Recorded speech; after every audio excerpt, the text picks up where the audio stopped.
"Honey, are you ready?" Amy Harris asked in her soft but insistent tone as she looked at 8-year-old Johnny as he spun around the colorful carousel at the mall.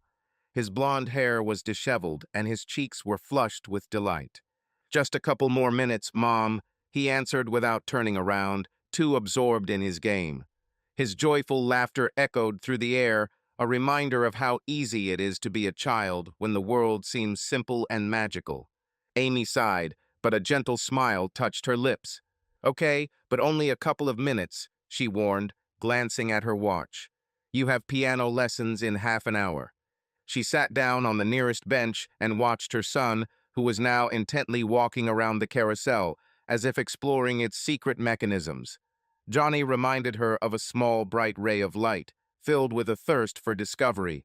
His genuine joy and enthusiasm would have infected anyone, but Amy, although she enjoyed the spectacle, could not completely rid herself of painful thoughts. She ran her hand through the bag, making sure everything was there, then turned her gaze back to Johnny. Young children like him had the luxury of living in the moment. They did not think about time, did not feel the pressure of responsibility. Their life was filled with games, laughter, and lightness that seemed unattainable for adults. Amy loved her son more than life itself and tried her best to be the perfect mother to him. She always delivered him to classes on time, helped with his homework, and monitored his health. She created a home full of warmth and strived to be the one he could rely on. However, deep down, she knew that this flawless face of a mother and wife was just a mask that she wore every day. Amy struggled with feelings of fatigue that had built up over the years. Sometimes it seemed to her that she was carrying the burden of all the family's worries, as if trying to maintain a precarious balance so that no one would notice how hard it was for her. Her smile, so natural to those around her, was the result of enormous effort. She understood that her role was to be a pillar for Johnny, for the whole family. But sometimes, sitting like this, on a bench in a noisy shopping center, watching her son laugh, Amy found herself thinking that she had forgotten what it was like to feel so carefree herself. "Johnny, 2 minutes," she said, looking at her watch again. Her voice sounded soft but firm. "Okay, Mom," he responded, looking enthusiastically at the carousel. Amy smiled again, but this smile was now filled with a hint of sadness. She knew that she would do everything possible to ensure that her children enjoyed this carefree time for as long as possible, even if she herself had not been able to do this for a long time. She turned around to see one of her problems, Chris Barnes, disappearing around the corner, possibly out of her life forever. Amy thought about what Chris said, "Secrets come out when you least expect it." He was right, of course, because no matter how hard you try to hide the truth, sooner or later it becomes obvious. Maybe she should have taken his advice and confessed her sins. But Chris didn't know that Amy had other secrets. While she was waiting for her son to finish playing, Amy decided to call about another of her secrets. "Josh, it's me," she said, leaving a message on his answering machine. "Listen, we can't continue like this anymore. It's too dangerous. Anyone could find out and my life would be ruined. I'm sorry. I hope you understand." Sadly, she put down the phone. "I'm ready, Mom," Johnny said, hugging her from behind. Amy pushed her other thoughts away. "Okay, darling. I'll take you to Mrs. Carlton for your lesson," she replied, walking with her son to the car. Amy's other kids, Kelly and Tyler, were at softball practice for Kelly and lacrosse for Tyler, so Amy had a few hours to herself before her family demanded her attention again.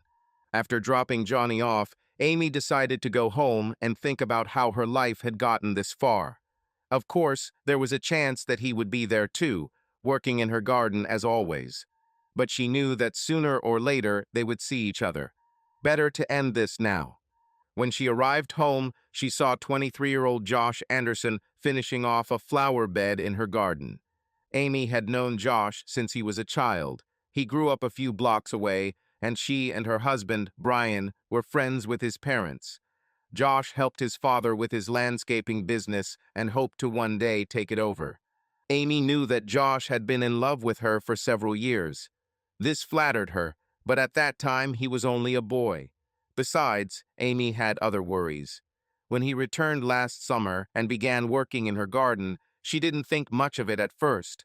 But then she noticed the looks he was giving her, and her mind began to wander. God, he's so fit, she thought, looking at his jet black hair and emerald green eyes.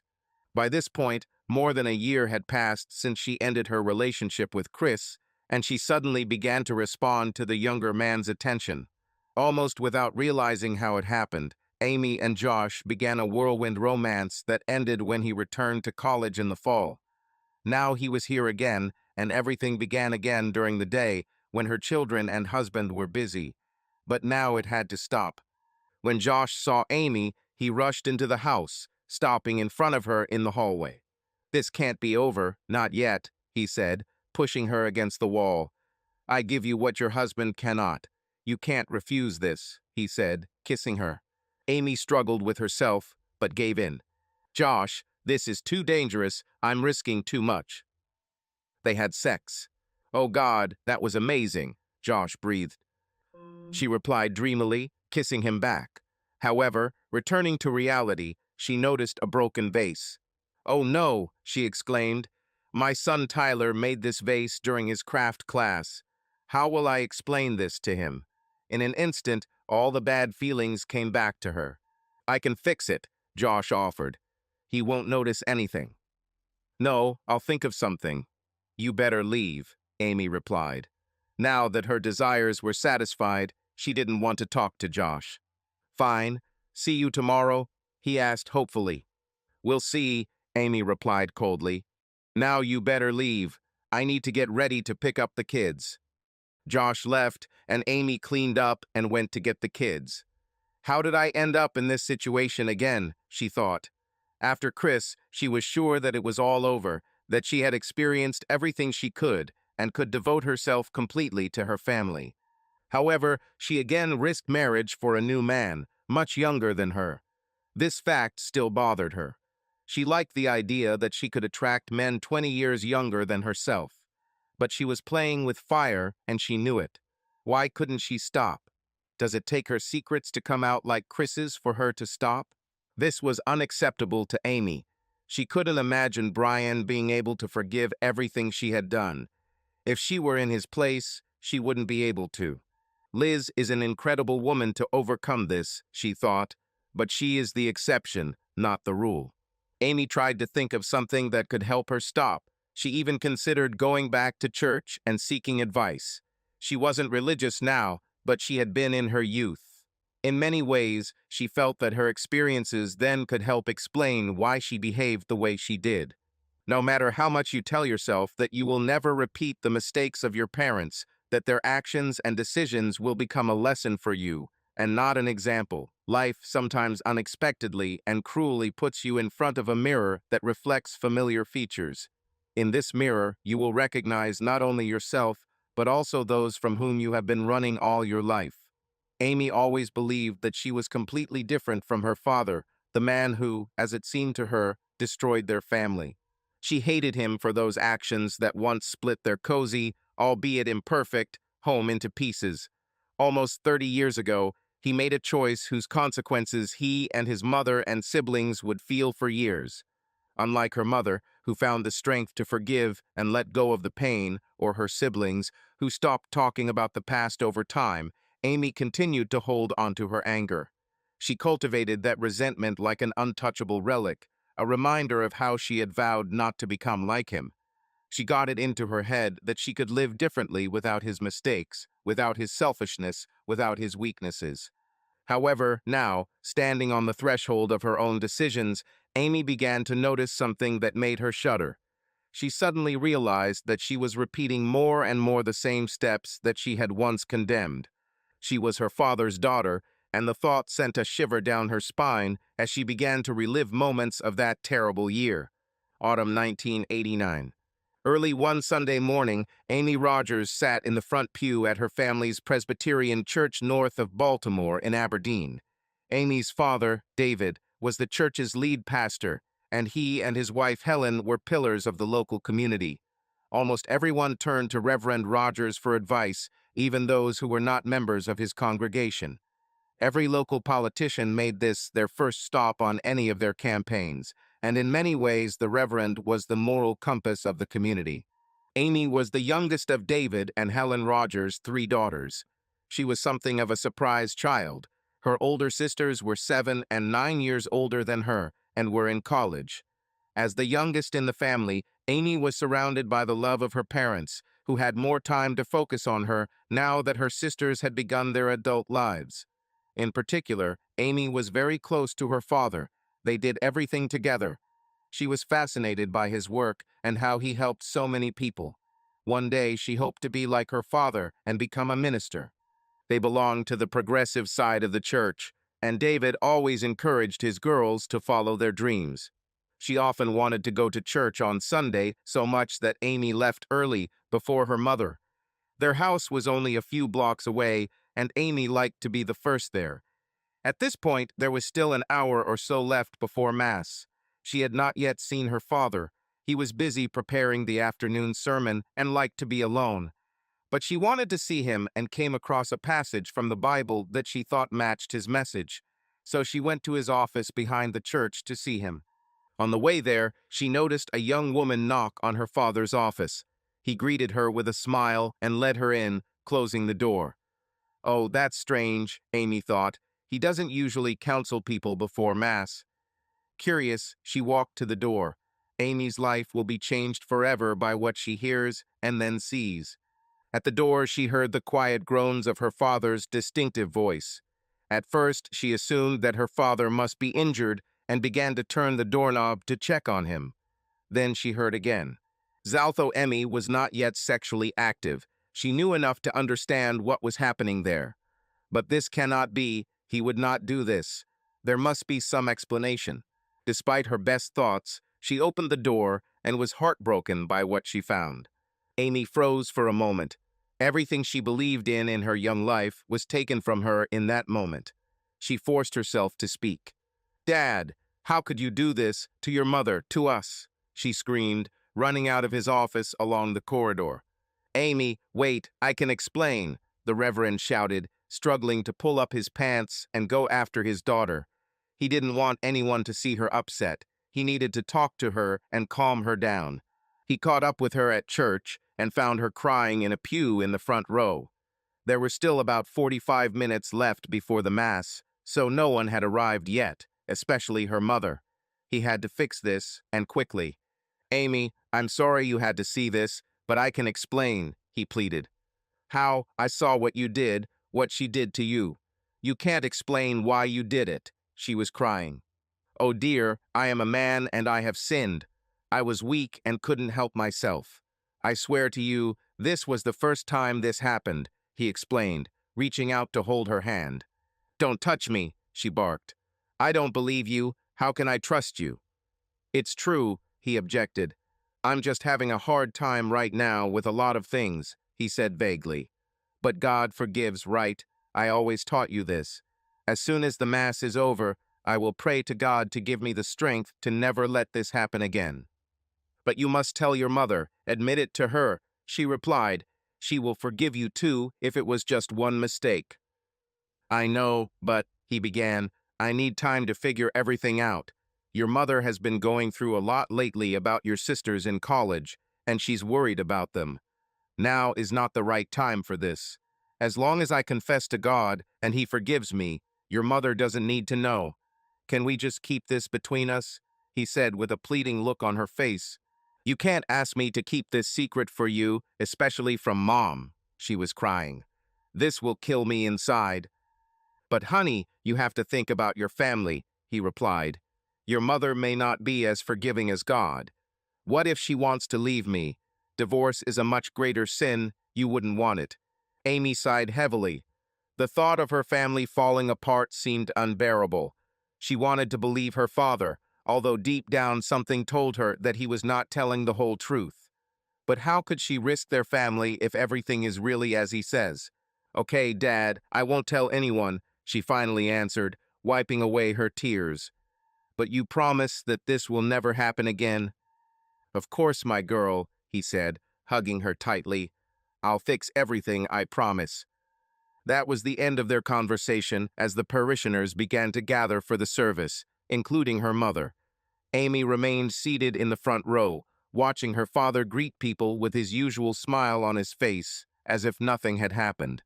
However, something else caught her attention, the short glance he gave to Pamela, the same young woman she had seen in the office. This look clearly said, "It's okay, she won't tell anyone." Pamela responded with a small smile as she sat down in one of the seats in the back row. Amy felt the rage take over her again. He had just promised her that it was over, and now he was making it clear that it was a lie. She clenched her fists tightly, trying not to cry again right there in the church. After the service, returning home, Amy tried to concentrate on her studies and take her mind off what had happened. But her thoughts returned again and again to what she saw. Several months have passed. Amy tried her best to ignore everything that was happening around her father, convincing herself that he was keeping his promise. However, one terrible day, the truth came out. Amy heard her mother's loud screams and hurried downstairs. There was a newspaper in the hall, and her mother was sitting on the sofa, crying. The father ran out of the house, slamming the door. Amy picked up the newspaper and read the headline. A well-known local pastor is disgraced. A scandal with a young parishioner and a procedure for getting rid of a pregnancy at his expense. The newspaper fell from her hands, and she ran to her room, bursting into tears. A few minutes later, her mother came in to see her. "Amy, honey, you may hear things about your father," she began, patting her daughter's head. "But know that you and I will get through this together." "This is true?" Amy whispered, without raising her head from the pillow.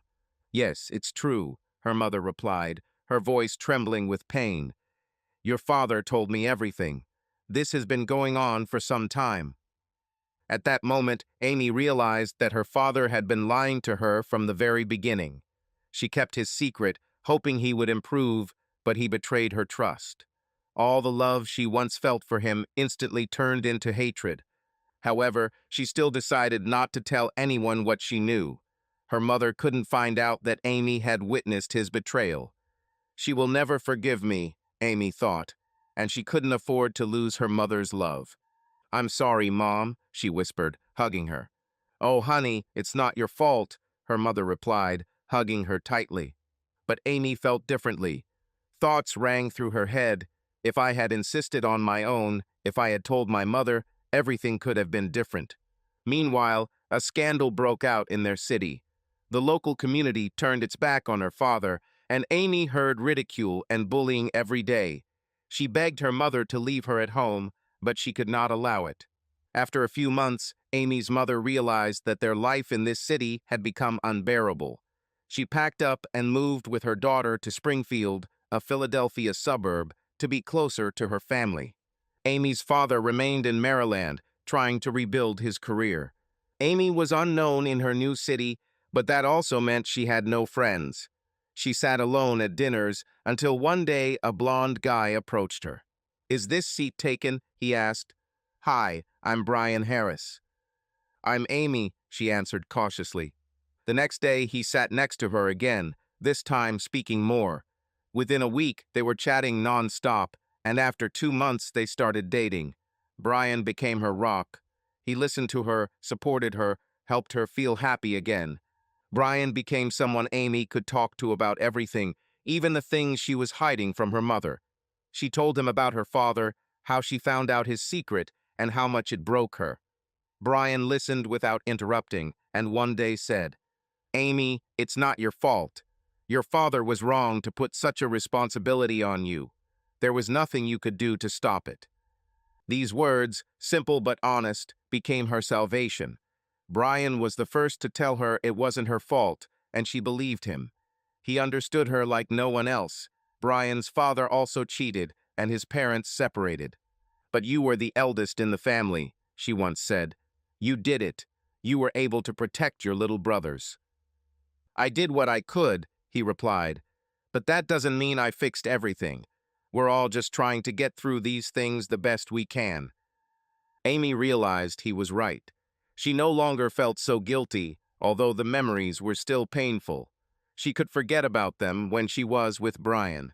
After a few months, their friendship grew into something more. They started spending even more time together, holding hands, kissing. Amy was happy, perhaps for the first time in a long time. Brian was her rock, her closest friend.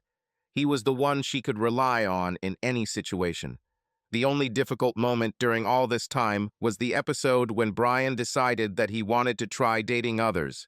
Amy was devastated. Her heart was broken, but she didn't give up. She knew deep down that Brian would come back to her. She just had to wait. A few months later, he came to her, regretting his decision, and begged for another chance. Amy immediately forgave him. "You are the only one I need," he said then. After that, they never separated again. Amy knew she would marry him one day. When Amy went to college and moved into the dorm, her relationship with her parents did not change. She still avoided her father, despite the fact that he was now at home more often. This alarmed her. "What's happening?" she once asked her mother. "Your father and I have made peace," the mother answered with a smile. "Isn't this wonderful?" Amy was shocked. "Are you crazy?" she asked, not believing her ears.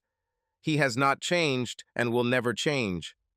"Everyone deserves a second chance," the mother explained. "Your father and I are getting older, almost retired, and the children are moving away. Nobody wants to be alone," she said, and her smile faded. Amy didn't want to upset her mother, but she knew how it would end. She said rather sharply, "Well, don't complain to me later when he ruins everything again." Her father also tried to talk to her, but she did not want to hear anything. All she told him was that he was a terrible father, and she wanted nothing to do with him. She focused on college, putting family life on the back burner. As always, her father hasn't really changed, he just skillfully pretended for a long time, until her wedding to Brian. He was present then, and for her mother's sake, Amy reluctantly agreed to let him walk her down the aisle. But she insisted on holding the ceremony. Under any circumstances, she would not allow this man to marry her. Shortly after the wedding, Amy's mother called her in tears. She found hotel receipts in her father's wallet and learned that he was dating another woman. Once again, his mother kicked him out of the house, but this time for good. Amy's father moved to Florida to retire, and they began to see each other extremely rarely. Amy consoled her mother, but by that time she had already realized that the apple doesn't fall far from the tree. Look at what she herself does to Brian. But she continued to justify herself. "I do it because I'm lonely, and Brian is always busy. He did it just for fun." Deep inside, she knew that this was absurd. She would never, under any circumstances, admit to herself that in some sense she was an exact copy of him. Amy pushed thoughts of her father further and further away until he completely disappeared from her memory. No matter what she did with Chris or even Josh, she refused to equate herself with her father. Until this moment. Now, after everything that happened with Josh, after meeting Chris, everything became clear. He admitted his mistakes and sins and, judging by his words, tried to start life from scratch. And she? She still denied her guilt and continued to sin, just like her father. Gradually, Amy began to cry as she realized this. But after a while, she pulled herself together to take the children and become an ideal mother again. Brian Harris sat at his large oak desk in his office, lit by the soft glow of a desk lamp. Dusk was gathering outside the window, plunging the office floor into silence. His colleagues had already left, leaving Brian alone with a pile of papers. He diligently signed reports and filled out forms, trying to complete everything before the end of the day. His fingers were a little tired of the handle, and his thoughts periodically ran away to the house where his family was waiting for him. Brian always strived to be on time for dinner. This was his unspoken rule, a promise to himself. To be there, at least at the evening table, where Amy and the children gathered together. He knew that the main burden of raising children fell on his wife. Amy did this masterfully, finding an approach to each of them, despite their different ages and personalities. Brian admired her patience, her ability to maintain order and balance in their hectic life. But at the same time, he felt guilty. Work took up more of his time than he wanted to admit. Although he tried to attend the children's games, performances, and school events, he felt it was not enough. These moments together were important, but he realized that the small, everyday moments, the ones that create true intimacy, were passing him by. Thoughts about the children inevitably intertwined with thoughts about Amy. He loved her with all his heart, just like the first day he proposed to her. She was his support, his inspiration, his beloved woman, but in recent years Brian began to notice how a thin, almost imperceptible distance was forming between them. Their conversations mainly revolved around children, their successes, problems, plans for the future. It was so easy to get caught up in the routine of parenthood, forgetting that they were not only mom and dad, but also husband and wife. These thoughts tormented him. He missed the times when they could talk for hours about anything or spontaneously go out to dinner together. Now their rare moments alone were spent in silence filled with fatigue or in discussions of regular family matters. Brian knew Amy felt it too, but didn't say it, and this silence worried him most of all. Leaning back in the leather chair, he closed his eyes and ran his hand over his face, trying to drive away the fatigue. My thoughts returned to dinner. Today he will definitely try to come on time to see their eyes, hear children's laughter, and just be there. But deep down, Brian knew that he needed something more to reconnect with Amy, to remind her how much he loved her. Brian saw this as his fault. No matter how hard he tried to be a good husband and father, the profession of a heart surgeon required long hours. He recalled how it was with his parents. They gradually moved away from each other until their love completely faded away. The divorce of his parents was a difficult test for Brian, but he distracted himself with sports and helping his younger brothers and sisters. Over time, the parents came to a peaceful agreement and developed a plan for raising their children together. But it was still incredibly difficult for Brian, and he didn't want his children to go through the same thing. Although he felt like his and Amy's relationship hadn't gotten to that point yet, he knew they needed to work on it to prevent a possible breakup. Temptations awaited at every turn. At that moment, one of them entered Brian's office. "Hello, Dr. Harris," said Catherine, the new cardiac nurse. She was dazzlingly beautiful, only 26 years old, with long brown hair and almond-shaped eyes. And like many nurses on the floor, she had a soft spot for the handsome blonde head of the department. Brian couldn't deny that he was flattered by the attention. He was soon turning 40. His hair was no longer as thick as before, and gray hair was becoming more noticeable.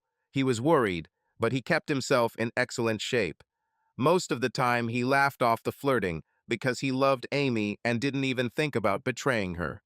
But there was something exciting in the way Catherine looked at him.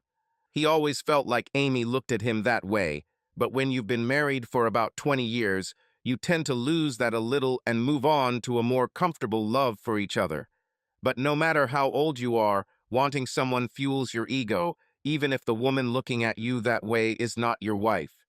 "Hi, Catherine, how was your day?" he replied, trying his best not to sound flirtatious. "Please call me Cat, Dr. Harris, just like everyone else. And it's been great. I love working here. I learn a lot from everyone, especially from you," she said, batting her eyelashes. Cat knew what she was doing, but she was young and wanted to have some fun. Dr. Harris was beyond her reach. He was happily married, so she didn't see anything wrong with it. "Well, that's great. That's why we're a teaching hospital," Brian said, clearing his throat. He tried to think of a way out of this conversation. The sight of such a woman looking at you can make the most faithful man think about unthinkable things. "Hey, some of the nurses and junior residents stopped by for a drink after our shift. Want to join us?" Kat asked with great hope. Maybe if she just took this man out of his comfort zone for a while. "What I'm thinking about is just harmless fun," she told herself. "Maybe another time I should be home for dinner. Make me one," he said quickly, laughing to hide his anxiety. "Okay, see you tomorrow," Kat replied. "I'm such an idiot," she thought. Now I've just made him feel uncomfortable.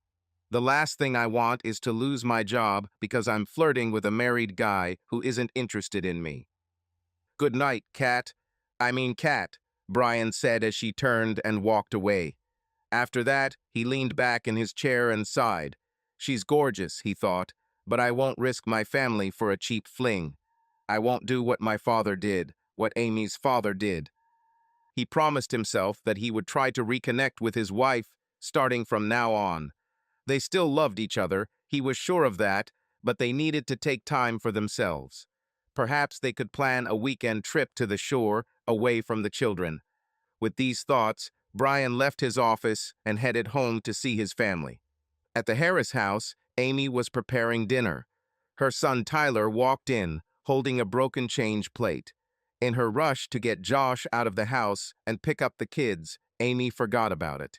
"What happened, Mom?" Tyler asked. "Oh, honey, sorry. I tripped and accidentally bumped into the table and knocked it over," Amy lied. "We can fix this, don't worry," she said, starting to cry.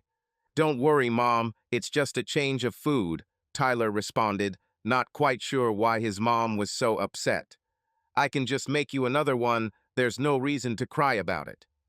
"I would really like that," Amy said, hugging her son tightly. "Sorry, I got emotional. I know how hard you worked on this. Why don't you go clean up? Dinner is almost ready." When her son left, Amy fought back her tears again. Her son didn't care if the dishes broke, but he didn't know how they broke, unlike Amy. "My son took the time to do this for me, and it broke because I had sex with some guy," she thought bashfully. Her husband came through the door, and she went to greet him. "How was your day?" she asked as they kissed. "Not bad. You know, I thought, you and I haven't done anything together for a long time. Maybe we should go to a house by the sea for the weekend. Let's leave the kids with your mom or mine," Brian suggested. "That would be wonderful, dear. Let's discuss this a little later. Dinner is almost ready," Amy replied. "Great. I'll go check on the kids. I love you, you know that, right?" said Brian. "Of course, honey," Amy said, hugging him tightly. "Did something happen?" she asked, looking into his eyes with fear. "He knows everything about everything," she thought with horror. "No, I just thought it would be nice to have some alone time," Brian explained. "Why did I say that?" he thought to himself. "Why did I say that so strangely?" "I'll call you when dinner is ready," Amy smiled, kissing him and returning to the kitchen. "I'm married to the best man in the world," she thought. How he realized that we were moving away and wanted to fix everything. "I can't lose him. I treated him like dirt. I have to stop everything with Josh." She decided that she would talk to Josh tomorrow. He is still just a guy and must understand that their romance will lead nowhere. She can explain it to him, she's sure of it. At least that's what she thought. She could not even imagine that this would be the last evening when her family would be so happy, and that such happiness would not happen for a long time. On Friday, Brian sat at his desk, planning his weekend with Amy. They were planning to go to their house by the sea. Amy would take the children to her mother during the day, and she and Brian would leave after his work. He cleared his schedule and made sure the hospital was covered for the weekend. As he completed his rounds, he bumped into Kat, who greeted him with a shy smile.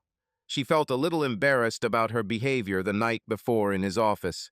She felt like she was acting like a schoolgirl trying to get her crush's attention. She hoped Dr. Harris didn't notice. But Brian noticed, and while it was flattering, it rather embarrassed him. Kat was stunningly beautiful, but he was committed to his marriage. However, she was a talented nurse, a real asset to the hospital, and he decided to forget about the incident and move on, maintaining a professional relationship. "Hi, Kat. How are the patients doing?" he asked, trying to sound calm. "Everyone is fine. They are resting in their rooms, and there are no more procedures planned for today," she replied. She loved her job here and was afraid that her stupid behavior could ruin everything. So she was relieved that Dr. Harris didn't seem bothered. "Great. Well, I'm leaving early today. My wife and I are going to spend the weekend alone. See you on Monday," he said and left. "Have a nice weekend," Kat replied, looking after him with slight sadness. His wife is an incredibly lucky woman, she thought. All that awaited her this evening was takeout and romantic comedies on Netflix. She didn't have time for her personal life right now, but she hoped that one day she would find her Mr. Perfect. Amy, meanwhile, returned home after leaving the children with her mother. When she went out into the yard, she noticed Josh there, looking as if his favorite toy had been taken away from him. She had planned to talk to him next week, but realized that the conversation would have to happen now before he understood it in his own way. "Hey, Josh, can I talk to you inside?" Amy said, opening the door. "Of course," Josh replied enthusiastically, believing that he knew where this would lead. He entered the Harris house. "Listen, what we had was great, but it needs to stop.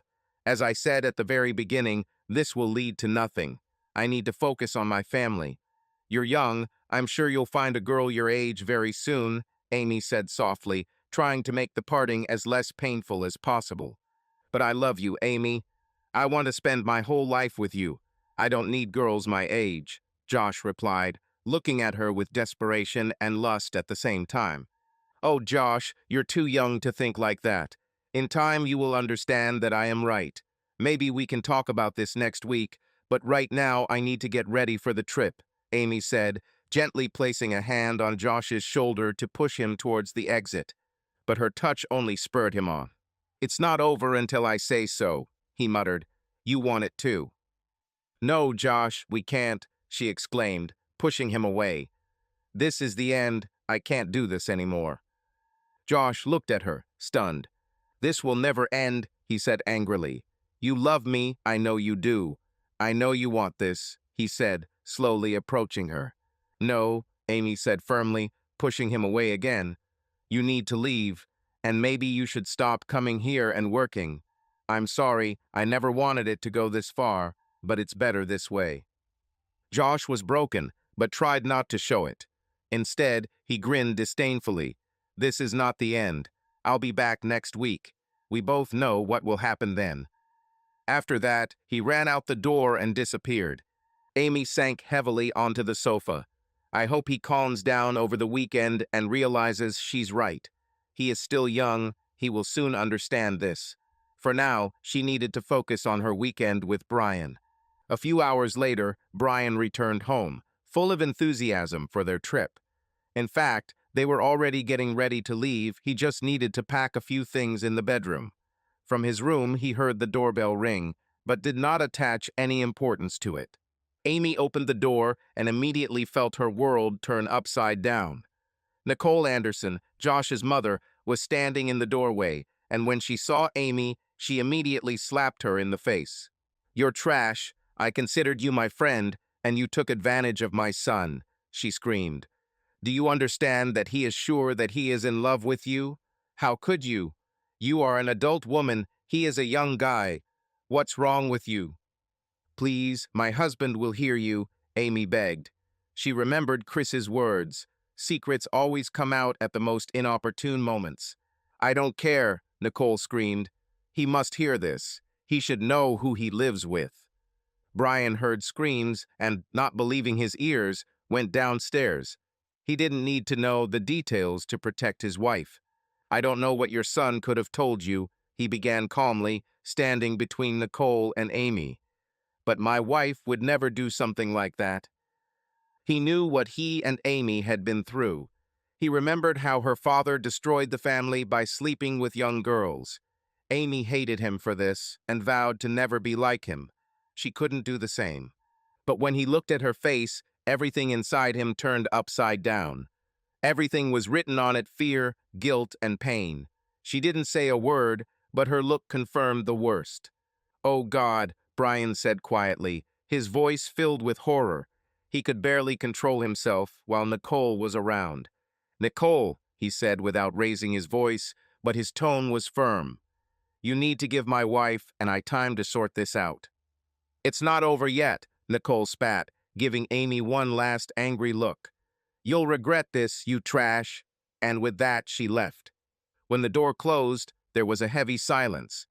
Amy tried to say something, but the words got stuck in her throat.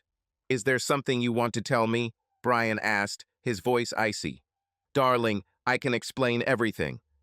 Amy began, but he interrupted her. "This is true?" "Let me explain." I asked, "Is this true?" he repeated, this time louder. Amy closed her eyes, trying to gather her courage. She knew there was no other way out. Yes, she said quietly. How long? Calmly again, but now his voice was taut like a string. With Josh, it started last summer, and then again a month ago when he started coming here again. But it didn't mean anything. Amy began to explain, but faltered, realizing her mistake. With Josh? Brian asked, his eyes widening in shock. So there was someone else? Amy turned pale, realizing that she had just let it slip. Yes, she said, barely audible. Who? Chris Barnes, she replied, realizing there was nothing left to hide. Brian stared at her in complete bewilderment. Chris, my friend Chris, his voice trembled with anger. Did you sleep with my friend Chris? Amy nodded, tears streaming down her cheeks. How long did it take? It started and ended in college, but that ended a few years ago, she stammered, trying to somehow explain herself. You mean you slept with him all these years, while we were married, while he was coming to our house? Amy tried to say something, but her words were drowned in sobs. Brian suddenly fell silent, his face hardened.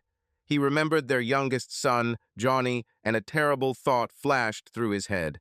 Johnny? He asked quietly. It's not mine, is it? You're his father, Brian. You will always be. That's all that matters, Amy begged.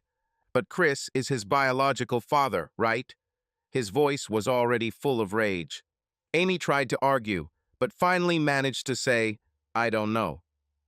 Brian stood up abruptly, his fists clenching. I can't be here right now, he said, moving towards the door. Where are you going? Amy screamed. Don't know. But don't worry, I'm not going to kill Chris, not today, he said coldly. But I can't be here with you. Will you come back? She asked, sobbing. I can't promise anything, Amy, he replied before walking away. Brian got into the car and just started driving, without a specific goal. After some time, he suddenly found himself near the hospital. His office with a sofa seemed like a good place to spend the night. He sat in his office for several hours, hardly moving, overcome by apathy and pain. But then his gaze fell on the sheet of employee contact information lying on the table. One number seemed to attract his attention.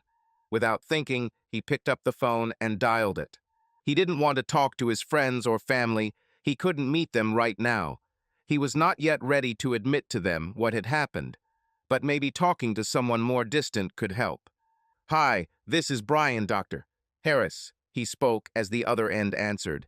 His voice was low and muffled. Something terrible happened to me. I needed someone to talk to, and you were the only one that came to mind. Can I come to your place? Of course, come. Is everything okay? Answered a familiar young female voice. I don't know, he replied. Nothing in my life makes sense right now, Kat. I just need someone to be there. When he arrived, Kat answered the door in her pajamas. Her quiet evening with Netflix took a turn for the worse. She had no idea why Dr. Harris, Brian, called her, but when she looked at him, she saw a man broken in pain. Her heart trembled. She just wanted to help him as best she could. Come in. What happened? She asked softly. Has our patient died? No, but it feels like my life has died, he replied, sinking onto her couch. Kat sat next to him and listened carefully while he told her everything that had happened. She was overwhelmed with emotions, surprise, compassion, indignation. To everyone around them, Brian and Amy Harris looked like the perfect couple. Kat couldn't believe that their happiness turned out to be a lie. I can't believe someone would do this to you, she finally said when he finished the story. I don't know what to say other than I'm really sorry. You've already done more than enough just by listening to me, he smiled sadly. It helped. I was afraid to talk to anyone I knew. I thought they would judge me. Condemn? For what? Kat asked, genuinely surprised. For not noticing it, for allowing it to happen, he answered bitterly. No one will judge you for this. At least no one worth considering as a friend, Kat said softly, placing her hand on his. I'm glad you trusted me. Brian looked at their intertwined hands, then looked up at Kat. She was in pajamas, no makeup, but looked great. She was so kind, so caring, allowing a man she barely knew to pour his heart out to her. But why did he choose her? He began to wonder. Kat was thinking the same thing. Just recently, she was beating herself up for what she did last night. Brian Harris was the only one she could think about since she started working at the hospital, but he always seemed like an unattainable fantasy. Suddenly, it turned out that he was not so inaccessible, and now he looked at her, really looked. Maybe I should leave, he began, removing his hand. No, you are not able to leave now. Why don't you stay on the couch for the night? She answered. Despite the complexity of the situation, something inside told Kat that she could not let him leave. Okay, he agreed, although hesitantly. But at this moment, he needed company, even if it was a young woman, who looked so attractive, even in her pajamas. Okay, Kat smiled. I'll get you some sheets. She went into the bedroom and tried to pull herself together. This man is going through the most difficult moment in his life. I won't take advantage of this, she thought. Finding spare sheets, she returned to the living room. When Kat entered the room, she saw that Brian had taken off his shirt, getting ready for bed. She involuntarily froze, looking at him. He looked so strong, but so vulnerable. Unconsciously, she dropped the sheets to the floor and walked towards him. She raised her hand and began to gently stroke his face. I can help you feel better, help you forget for one night, she said, gently touching his cheeks. After everything you've been through, you deserve it.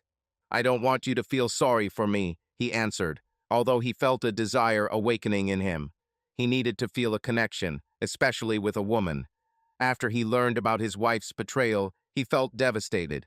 And this beautiful young woman looked at him, the way his wife had once looked at him with wild passion. It made him feel like a man again. This is not a pity, she said, kissing him softly on the lips. I wanted this from the moment I first saw you. I know this won't lead anywhere, but I need this right now too. Hearing her words, Brian decided to forget about the pain, at least for a moment. They had sex. Did you like it? She asked with a smile. She knew the answer, but she wanted to hear it from him. Yes, he drawled. It was amazing, but I can't believe it happened. Suddenly, thoughts about what brought him here began to pop into his head. Kat noticed the change in his mood and hastened to distract him. After all, he gave her one reward, but she wanted another. Kat took his hand and led him to the bedroom. When he woke up, he still held her in his arms. He looked at the alarm clock, 6:25 am. Amy is probably already wondering where I am, he thought. After checking his phone, he found about 25 messages from her. But she could wait. Now he looked at the beautiful woman next to him and began to think about everything that had happened in the last 7 hours. During this time, he turned from a loving husband to an offended spouse, and then to a traitor. And despite everything that happened, he still considered what happened to Kat to be treason. He hadn't intended to come here for that, at least not consciously. He just wanted to talk to someone friendly. But why with her? He realized that part of him probably wanted this to happen, and he didn't regret it. But he had a lot to process, and he couldn't do it here. At that moment, Kat woke up and turned to him. She noticed the expression on his face and realized that his problems had not been solved last night. But waking up, she remembered what exactly brought him to her doorstep. How do you feel? She asked, touching him softly. Do you regret what happened between us? No, last night was wonderful, he replied with a smile, reaching out to touch her cheek. But that didn't solve my problems. Today, there is something that I have to do. Related to your wife? She asked. She cared and didn't want him to do something he would regret later. No, I need to see someone else, he replied. Seeing her worried look, he added, Don't worry, I won't do anything stupid. But there are two people I need to talk to. Fine. If you want to come back later, come back. We can just talk. Or something else if you want, she said, playing with her hair. I'll call you later when I'm done, he said. I have a long road ahead of me. But Kat, I was happy last night. No matter what happens next, I will never forget her. Me too. I know you have a lot on your mind, but I'm here for you. As a friend or as something more, she said. but now it wasn't what she wanted. "Thank you, Kat," he replied, leaning down to kiss her one last time. "We'll talk later." With these words, he left her bedroom and began to get dressed. Getting into the car, he dialed the number. "Brian, thank God. I called everyone. I was afraid that you did something terrible." Amy's excited voice was heard. "I'm fine, Amy," he said emotionlessly. "Even though I may have done something crazy, I enjoyed every second," he thought to himself. "Are you coming home? We need to discuss this, please." Her voice trembled with tension. A mixture of anxiety and pleas was heard in it. She seemed to be fighting back tears, trying not to lose control. "No, not today." "I need to visit someone," he answered, trying to sound calm, but his voice had an icy detachment. "Whom?" she asked, although deep down she already knew the answer. "I think you know," he said with cold certainty, almost throwing out the words. After this there was silence, heavy and suffocating. She did not insist it was useless. He has already made his decision. He, slowly and irritably hung up the phone, felt the same feeling boiling up inside him that was driving him away, anger mixed with pain. This conversation couldn't go on any longer. All he could do now was focus on the road in front of him. He turned onto the Pennsylvania Turnpike and headed east toward the New Jersey border. The sky thickened to a dark blue, and the highway, dotted with the headlights of oncoming cars, seemed like an endless ribbon stretching through the night. The wind rustled outside the windows, the hum of wheels on the asphalt rhythmically filled the interior. There was tense silence inside the car, broken only by the driver's barely audible breathing. Thoughts swirled randomly in his head. What will he say when he finally reaches his destination? There was no answer to this question. Words may be unnecessary. Perhaps a glance would be enough to express everything that was boiling in his soul. Or maybe it will be a conversation full of accusations and unspoken pain. Or maybe he'll just let his fists do the talking for him. His fingers gripped the steering wheel tighter, his knuckles white with tension. He had a whole hour of travel ahead of him to think about all this, although in fact he had already made a decision a long time ago. He just had not yet had time to realize it. Scraps of past events surfaced in my memory, faces flashed, and a strange feeling grew in my chest, as if everything that's happening now could no longer be stopped. The flickering lights of road signs seemed to push him forward, and the growing roar of the engine became an echo of his thoughts. In the distance, on the horizon, the outlines of the city where he was heading were already beginning to emerge. With every kilometer passed, the tension became more and more noticeable. To be continued. Subscribe to the channel and click on the bell so you don't miss the next part of this story. She will be there very soon. The link to the sequel will be in the description of this video below. Subscribe to our channel so that your love doesn't cheat on you, and go ahead and listen to the next story, because this story is nothing compared to the next one. If you're under 18, don't even think. Click to the next one. Click to the next one. Click to the next one.